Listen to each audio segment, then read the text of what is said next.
Today we're finishing up Psalm 62, which encourages us to sit and soak in the truths we find in God's Word, to meditate on what matters, to learn to live above the fray. So much here. I appreciate that this psalm, it encourages us to rest in God, right? That restoration.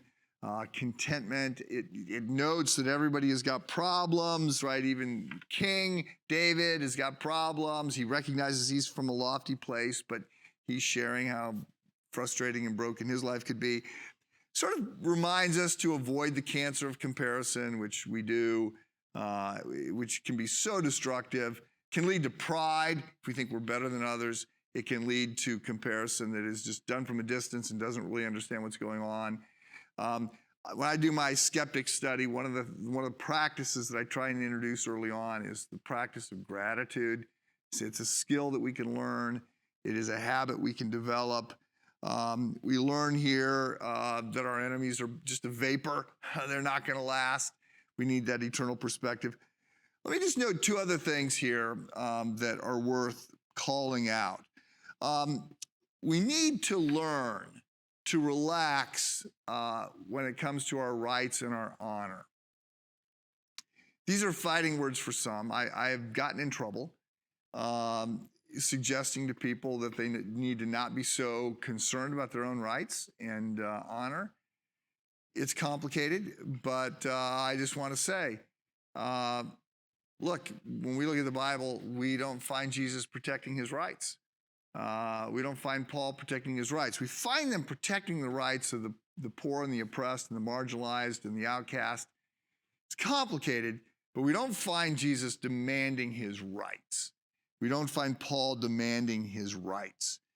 Jonathan Edwards wrote a book. Edwards wrote many books, but one of the things that he reflected on in one of his books was that he says, "What do you do when you're attacked?" He says, "Nothing. Don't worry about it. Be attacked. You don't have to defend yourself. God knows everything, and leave those things to him."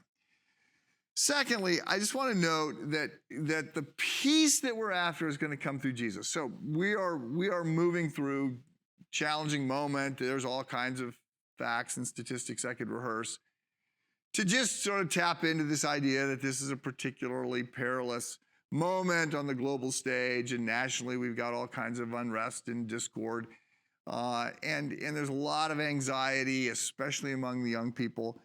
So I just want to say, secularism doesn't work, and I think people are growing up to recognize that. And finding all your hope and joy in the stuff of this world doesn't work. And I think people are increasingly coming to realize that. And the contentment that you want comes from God, and that contentment can be true. You can have that peace.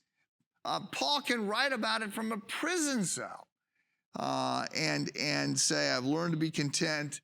I've learned to enjoy the peace of God, shalom, in any and every circumstance in which I find myself." So I'm also just going to say, you're going to have to fight for this, especially in a world where the volume and velocity of life is becoming so loud.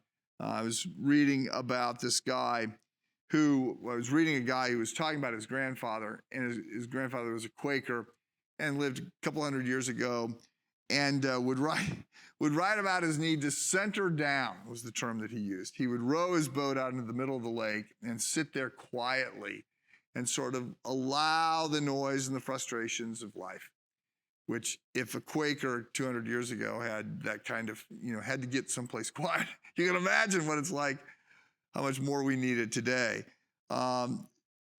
Look, there's just noise everywhere, between iPhones and, podcasts and everything else.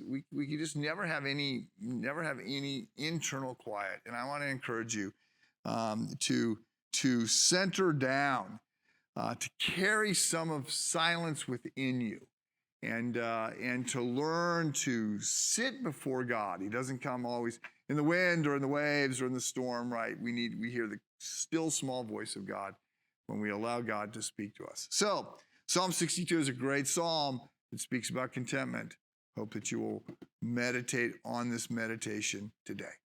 Have a good day.